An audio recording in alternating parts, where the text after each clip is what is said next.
Okay, we're back, we're live. I am Jay Fidell, and I do what has to be done around here. You tell everyone else what to do, Jay. And that's Ethan Allen. He helps me do what has to be done around here, right, Ethan? Indeed, indeed, Jay.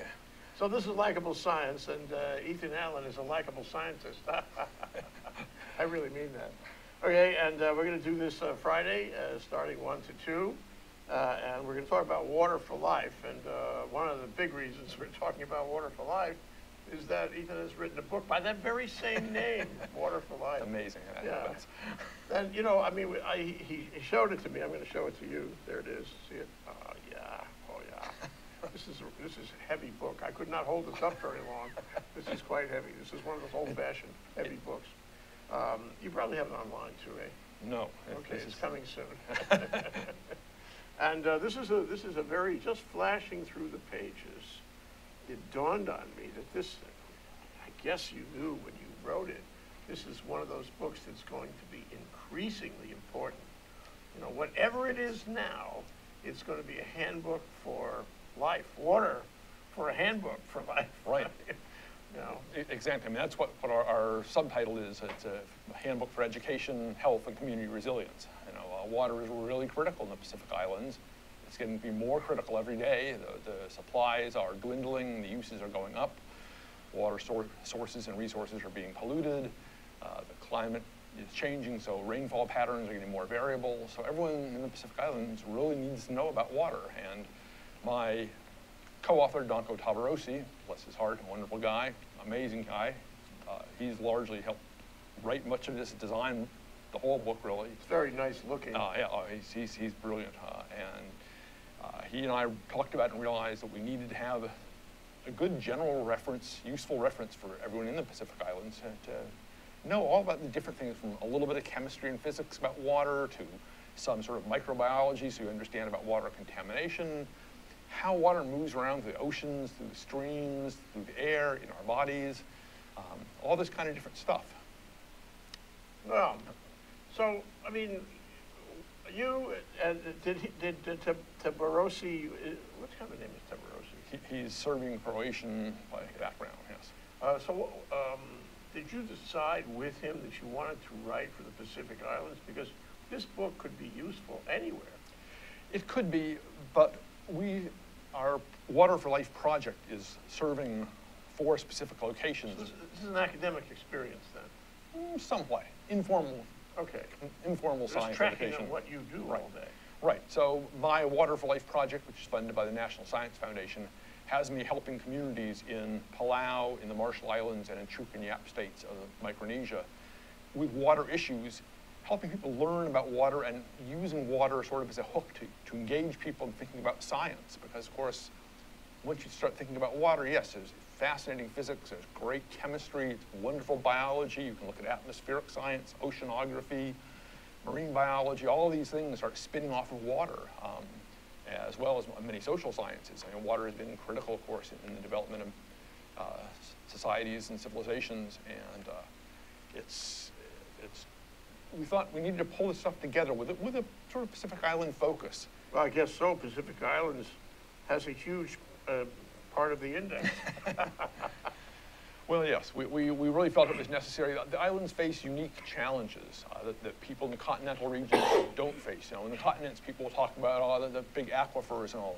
Many of these small islands don't really have anything like an aquifer. They have these tiny, thin little lenses of fresh water. They rely on rainwater as a key thing. But the principles, especially the fundamental science, the chemistry, the physics, that's going to apply anywhere. Oh, absolutely, and the key role of water on the planet in terms of picking up heat here in the tropics, distributing heat all around the planet, making this planet habitable. It's a global issue, certainly. So in that sense, yes, this book is good for anyone and everyone. Yeah. Well, but there's another element here. I mean, the reason that the National Science Foundation wants you to do this, the reason that Prell wants you to do this, I guess, and the reason that, well, at least an inherent reason in doing it, is that water is going to be at crisis, not too far from now. It already is a crisis, yes. Last year, about this time, they were evacuating people out of the northern Marshall Islands because it hadn't rained for several months, and they had all drunk all their water supplies, their crops were dying, they had no more water. And that kind of situation is only going to get worse. People need to know they've got to do better and catch more water, store more water. It could have been avoided. If they read your book, they could have avoided that? It wasn't written then.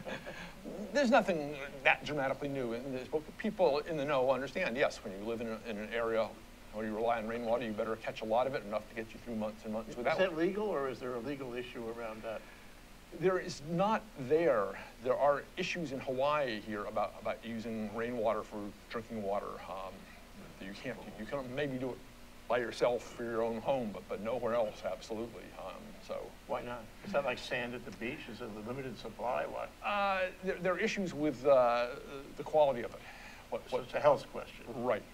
So you can take rainwater and get sick over it. Actually, good, pure, clean rainwater, which almost all rainwater actually is pretty good and clean, is great. The problem is water, of course, it is the universal solvent. So the moment it hits something, it hits any surface, it picks up stuff from that surface. So when it hits your roof, it's picking up anything that's on your roof, any dust, any dirt, any bird droppings, whatever. And then when it drains all that into your water tank and stores it, you've got potentially a toxic little stew going. And pathogens like microbes. Protozoa, exactly. Microbes of all kinds. Right. So if you do rainwater catchment for drinking water, you need to keep your roof clean. You need to have things like first flush diverters. You need to filter. You need to test your water, treat it perhaps. So it's a trickier business than just simply setting out a can and catching water. Yeah, but I suppose back when, in the early days of Hawaii, everybody did that. Oh, yes. Everybody had catchment water off the roof. There was not a lot of water around, and the Board of Water Supply had a long way to go to actually reach everybody. Yes, absolutely. And we ought to do a show about that with them, you or me or both of us, to find out where the Department of Health is involved in all of that, and where the Department of Water Supply, the city water supply. Now, just a little while ago, I did a show with a guy, a groundwater hydrologist here from Oceanit, and we talked about the water under our feet here, and we looked at the aquifers and the aquatards and Hawaii's whole groundwater system. You look at the purity and the pathogens and all that? Most of that, yeah. It's pretty good. And unfortunately, we've tapped some of our big groundwater supplies and lowered the water table in several parts of Hawaii rather severely. But we still have an amazing reservoir of water in this island. We, relative to the smaller islands in the Western Pacific, we are richly endowed with water here. When you lower the water table, and climate change will change the water table, I don't know if it'll lower it or raise it, but then you're damaging the lens, right? And you talk about the lens in here, don't you? Well, yes. What is the lens? Tell camera 2. So a lens is a term we typically use with low islands that have just a very thin layer of fresh water floating on top of the salt water that intrudes under the whole island. Fresh water is less dense than salt water, and so it floats on it. So if you think of a low, flat island, typically there's a bit of water, fresh water, floating there, thicker in the center, thinner towards the edges, which is why we call it a lens, because it's sort of lens shape. Very easy to damage that. It's very shallow, typically only a foot or two Works down. on a kind of surface tension principle, right? Well, the fresh water and the salt water are sort of in this curvature. Looks like a lens. And if you mess it up, then the curvature doesn't hold anymore. Right. If you start sucking out your fresh water, your salt water will start intruding on into it, and you can make a dimple in your lens, as it were. And and once you do that, it doesn't come back. It's quite hard. It can damage the freshwater lens for months or years. Now you have salt water all through the fresh water. You may, if you do it. This is not a very good thing. If you do it badly, yes, right. Yeah. And in places like the Marshalls again, or Kiribati, you get, when you have storm surges that wash over the whole island, and it just drains salt into the freshwater lens. So the salt water goes down through the soil. Right. And hits the lens. Right, and contaminates the lens. And then for weeks, months, or years, they don't have usable water in their ground anymore. So what about the people who, had to leave in the Pacific Islands? They had to leave because there was no water, water to drink, no water to grow anything. So did they come back? What did they do? They did. Rain came back again and started raining, replenished their freshwater lens, refilled their rainwater catchment systems. They could grow crops again. Yes, they came back. The people on the islands are very attached to their islands. They've lived there for many generations and really wish to stay there. The problem is with the increasingly variable weather patterns now. The reliable patterns that used to be just, you could count like clockwork. The breadfruit would always ripen in a certain month, and that was associated with certain amounts of rain, and it was just all very smooth. And now the weather patterns are wildly out of sync. Droughts are much more prolonged, much more severe than they used to be. Things ripen at different times. When you say weather patterns, you really mean climate change weather patterns? Yes, yes. Yes. What about the temperature? I mean, if you have a higher temperature in the ocean, now you're going to have a different microbial structure in the ocean. Well, and that also affects the drinkability of the water. First, yeah, that's all true. Actually, as you warm the ocean, one of the things that people don't realize, water, of course, expands as it warms, as anything will. And while you wouldn't think that makes much difference if you're only warming it a little bit, there's a lot of water in the ocean, and warming it just a little bit actually makes sea level go up. Actually, about 70% of sea level rise is actually temperature rather than, people think it's just the glaciers melting and I didn't know but, that. yeah. It's not just the glacier. It's a big... Tell them. Cool down the water, cool the ocean. Well, it's true. I mean, the ocean has been the big heat sink, actually, and there's been a little bit of a sort of pause in global warming. People have, various skeptics have said, oh, I see, it really isn't warming. And it's really been that the ocean has been doing an exceptionally good job of being a heat sink. And now that's kicking back, and it's beginning to dump that heat back. Yeah. The problem is, of course, the ocean, even if we were to cut all of our carbon emissions today and stop the greenhouse effect, the ocean is going to continue to warm for another 50 years. Doesn't happen quickly. There's a huge heat inertia there, and yeah, it's. But it's also it's a forerunner, a canary in the coal mine, isn't it? Because because the Pacific Islands in your book, although I'm sure this applies to other places just as well, it's the beginning of a global thing. Right. And the Pacific Islands are particularly fragile because they're so close to sea level. Right. And so, I mean, what you find here is a forerunner of what we will find in many other places going forward, right? Right. So when we see droughts and we see floods here on our low-lying islands, think that a few years down the road, that's going to be happening, for instance, in Bangladesh, and it's going to be affecting millions, if not tens of millions of people all at once, instead of affecting a few hundred or a few thousand as it does now. Right, yeah, it is. Well, the Pacific Islands are indeed the canaries in the coal mine here. And, yeah, so, okay, and it's all sea level rise, temperature or the melting of the ice caps, whatever, which are, pretty serious. And so now we have a little bit happening there, and it's manageable because you can take the whole population off that island. It doesn't have sufficient water, and you can put them somewhere else and bring them back. But if you do that on a macro level, right. If you do Bangladesh, for example, right. It's a whole different affair, isn't it? Yes. Various of the Pacific Island nations are already preparing for the fact that within a few decades, some of them may have to essentially move their whole populations away permanently. Where are they going to go? They're trying to buy land in Fiji or get parts of New Zealand to offer them space where they can keep big chunks of their population together and maintain some remnants of their culture. How about Kaka'ako? I don't think buy some condos in Kaka'ako. I don't think anyone's made that up. See, you think ahead. Okay, let's consider this during the break. All right. That's Ethan Allen. You're Likable Science, doing Likable Scientist. Likable Scientist doing Likable Science. Here on a given Friday, we're talking about Water for Life. That's Ethan's new book, and it's very important. You can get that at Amazon, right? Not yet. Okay. We're going to talk more about distribution after this break.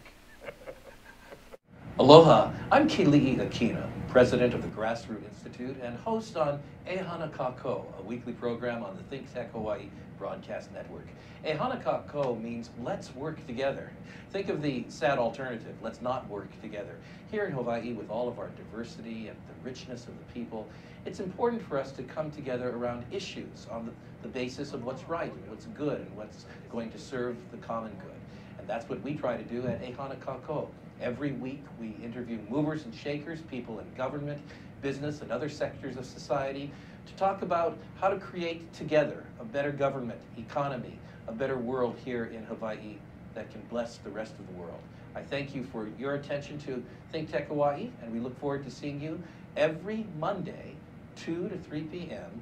on the ThinkTech Hawaii Broadcast Network. We're Ehana Kako, and we wish you well. Aloha. Okay, we're back. We're live. We're here with Ethan Allen, a likable scientist on Likable Science on a given Friday at 2 o'clock. Good to be here. 1 o'clock. And we're talking about his book, Water for Life, a Pacific Island Handbook for Education, Health, and Community Reference, and much more, by Danko Tabarosi and Ethan Allen. It's a heavy, heavy book, like a heavy book.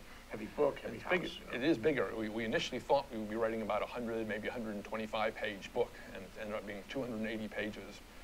You know, and water deals, you have to deal with a lot of issues And when you deal with water. this is a serious quality book, you know, the way it's bound and everything. And lots of graphics in there, lots of Q&A, very, you know, educational. So, I guess, you know what, on the distribution thing, I asked you before the break, to my surprise, you're not selling it on Amazon, but then the reason is you only printed a limited edition and you're giving it away. Okay, that's nice.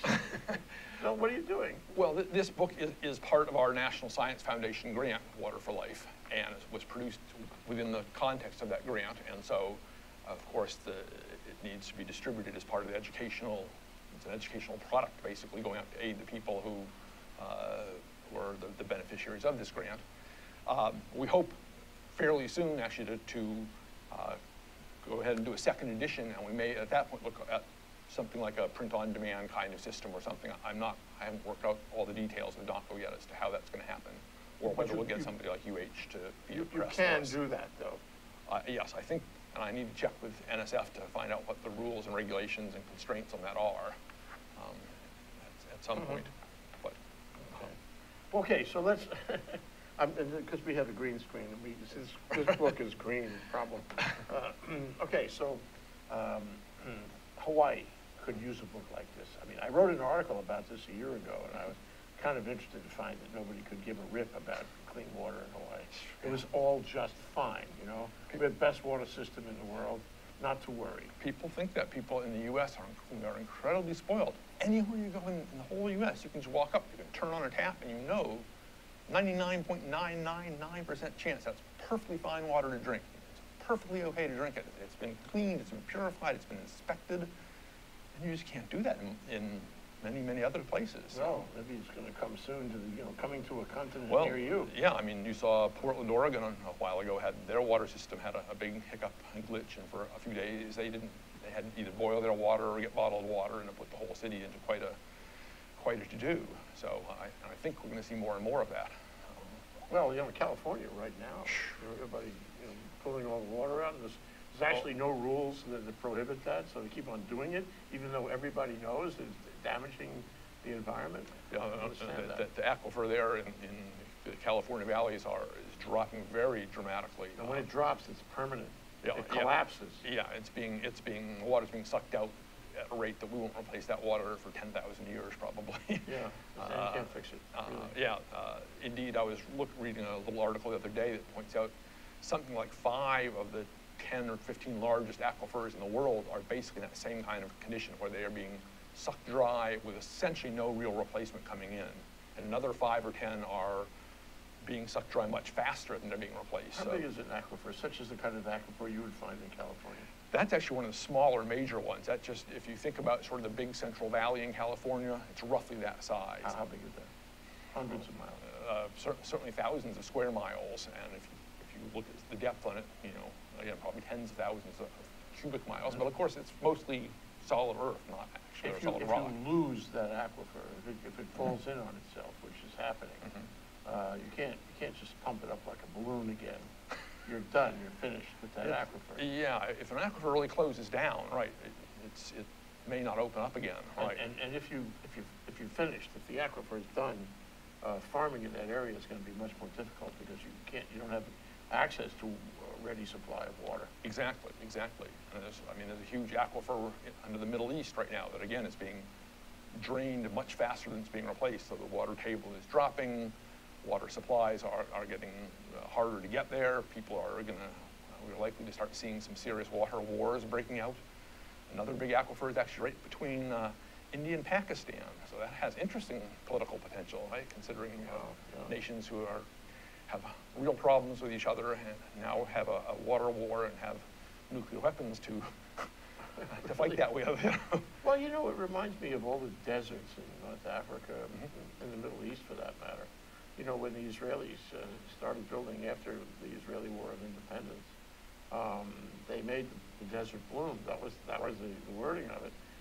And they found a way to put water into a given dry area and then grow things and create a water cycle that would perpetuate water flow for continuing agriculture, no? Yeah, they have been leaders in doing desalination techniques, pulling up salt water and converting it to fresh water. They also they just made it a cultural norm to conserve water. You talk to people who've grown up in Israel and they wouldn't think about letting the water run while they brush their teeth. That wouldn't occur to them. Yeah, they know you run as much as you need and turn it off, and you run a couple of containers to wash your dishes in. You don't run your water while you wash dishes. That's wasteful. You learn that over thousands of years. Yeah. But it strikes me that in that area, you know, that those deserts once all bloomed.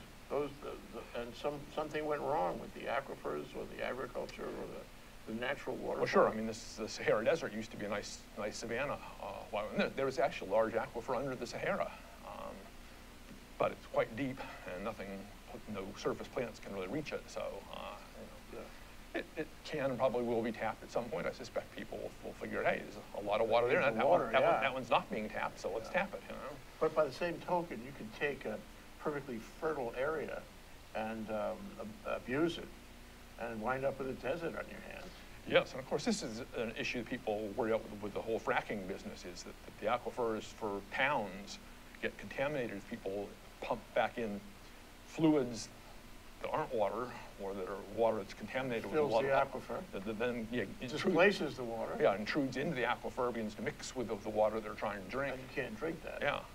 And when you see those wonderful videos of people turning on their tap water at home and then putting a match next to it and seeing blue flames come bouncing out of their water, and you realize, like, okay, they got methane in their water, you know. Or the 60 Minutes show, which was actually a kind of update repeat last Sunday about coal ash in the South with Duke Utility, Duke Electric, I guess, was the big one, with hundreds of these coal ash pits. They abandon the coal-burning utility plants, but they leave the coal ash right there next to a waterway, next to a drinking water source, and wonder why the coal ash, which is carcinogenic in every way, you know, leaches down into the drinking water, and wow, bad. Yeah, you know, that happens. They do the mining in West Virginia, where they just knock off the top of mountains now and dump everything down into the valleys, and that ends up, because water is a great solvent, so it pulls minerals out, arsenic and various things that we shouldn't really have, that have been deep and buried for a long time, that are now all exposed, pollutes the local water supplies. Yeah. You know what this means ultimately, Ethan? It means we need Kala. Yep. Kala. Because, what do you call it, when you used the term earlier, when you take water out of seawater, desalination, right. Desalinization, costs tons of money. Right. There are plants in California now, but you know, each time you build one of these plants, it's like $10 billion. Right. San Diego comes to mind. It's a big problem because it costs so much money. Right, but you can't live without water. You can't live without water. Well, I mean, it's to your point about the Pacific Islands where they had to leave and they couldn't come back until there was water. I mean, what would happen in a major American city if all of a sudden there was no water supply? Oh. I mean, the water in New York City comes in with one great big pipe from upstate. Right. In the watershed upstate. And that pipe is getting on towards a century old now, I believe, or 75 years old, and apparently no one there dares touch the valves on it. It's got big valves. Right. They're worried if they close the valve, it'll never open again. And yeah, they can't. That's a sort of ticking time bomb there. Or any damage, or any terrorism, right. You know, or any sabotage at all. Sure. And the whole city doesn't have water. And then the question, it's really sort of a city resilience issue, sustainability in the largest sense of the word. What do you do when a city of 12 or 15 million people doesn't have water? What do you do? Right. So we saw, actually, you used the canary in the coal mine. Last spring, the city of Koror in Palau, which is the capital of Palau and its biggest city, they get all their water from the adjacent island, Babaldob, and run it through a pipe. What was that again? Babaldob is the name of the... It's onomatopoeia. It sounds like water. That water that's in It does, but Bobble Daub is the name of the Bobble Daub, yeah, right. got it. And so there's a pipe that runs from the reservoir in Bobble Daub down to Koror, and that pipe runs underwater and broke. And Koror basically suddenly had virtually no water, and they had huge water restrictions. People were scrambling to get water, buying up all the bottled water they could. They reverted back to their traditional, fortunately, they have traditional springs and surface water catchments and groundwater access on Koror itself, and people immediately turned back to those traditional sources. But again, it's sort of writ small. That's, yeah. Well, I mean, the first thing is if you can see it ahead, which I have to say, Honolulu doesn't see it ahead, and I think most places in the country don't see they don't see the need to do desalinization, and they're afraid of spending the kind of money. They don't have, nobody has money for infrastructure anymore. This country is not as wealthy as it used to be. Hawaii is not as affluent as it used to be. It can't go out and spend $1 billion or $2 or $3 billion on it may have no choice. It may have no choice, but you know what? It's one of those footballs you keep kicking down the road. Yeah, nobody wants to sign up for that. Nobody wants to sign up for it because it's very politically unpopular. Right. So what will happen is you get into phase 2. And phase 2 is you don't have any water. Wait, that phase cannot last long. And I suppose you can put it on a ship, in a container ship or something, and you think it's very expensive. I was going to say, you think desalinization is expensive? Try shipping in all your water. And then, of course, the fact is that you're busy all day worrying about the water, finding water, paying for water, building infrastructure for water, and you don't have time to be productive in your society. So your society begins to crumble. It's a spiral down. I just had a visit from a colleague who runs a water project in Kenya. And in parts of Africa, the women and children who are responsible for getting the water may spend several hours a day going to fetch water, basically, walking 2 miles, 3 miles to pick up a jerry can, 5 gallons of water and bring it back for the household use that day. And every day they do that. Yeah, it's a huge waste of human potential. If instead you can set up rainwater catchments or pipe some water on into that village, suddenly people have time to produce goods, services, products, whatever. Without water, we probably couldn't even make this show. If I'd be busy, trying to find water. Yeah. Say nothing about food. You need water before you need food. 3 days without water and you're a goner. You can probably go a month without food if need be. Let them drink wine. There we go. But the wine like the way you used up pretty quickly. Right. Wine doesn't grow on trees, On that note, we're going to have to take another break. But I hope you wrote it down. Wine does not grow on trees. Well, maybe stalks, maybe. We'll be right back. Aloha, Yappers, and a Happy New Year. I'm your host, King Zilly. Aloha, my name is Josh Green. I'm a senator from the Big Island. I work in the ER there. But on Tuesday afternoons, I get to come and spend 45 minutes to an hour with Jay Fidell and the ThinkTech staff. They're terrific professionals. They help us to bring some of the leading cutting-edge topics here across our state to you. So you can join us at our show on healthcare in Hawaii to talk with leaders from across all the spectrum of health in our state, or you can join us for any other show where we talk about economic development or tourism or some really eclectic programs too. So really, we'd love to see you here on our show. Hi, I'm Donna Blanchard. I'm the host of Center Stage here on ThinkTech Hawaii. Center Stage airs every Wednesday at 2 o'clock, and of course you can check out our archives on YouTube or on ThinkTech Hawaii anytime you like. Why should you do that? Because this is an arts show that I believe is making a difference in lives. We talk with artists of various ilk. We talk with painters and writers, playwrights, novelists, poets, sculptors, dancers, you name it, directors, actors, of course. And we don't only talk about what people do, but we talk about how they do it. And my favorite part of the conversation, we talk about why they do it. And it's really common on this show to hear people say, wow, I didn't think about it that way. And it's very common to hear people afterwards who have seen the show say the same thing. And I hear all the time that people are inspired by the conversations that we have. So why don't you join us and be inspired too? That's Center Stage on Wednesdays at 2 o'clock. We'll see you Center Stage. Hi, aloha. My name is Chris Leatham, and I host a show called The Economy and You. The show plays every Wednesday at noon. And on my show, I bring on guests who are interested or working in the technology space. And so I'd like you to come and watch the show and learn with me about all the sort of exciting things that we're doing in Hawaii to build and grow our economy ecosystem. So I'd like to say aloha, and I look forward to seeing you on the show. Thank you. This is Alice Lee Hagan, host of ThinkTech Hawaii Business Education Spotlight. My show here at ThinkTech Hawaii is every Thursday from 3 to 4 in the afternoon. I bring in interesting guests from Hawaii, the mainland, and hopefully international guests in the future. Do join us on Thursday from 3 to 4 p.m. ThinkTech Hawaii Business Education Spotlight. Aloha. Okay, we're back, but we're also gone because we have some computer maintenance we absolutely need to do. And so we're going to close. I hope you don't mind, Ethan. We're just going to evaporate, Jay. We're going to evaporate.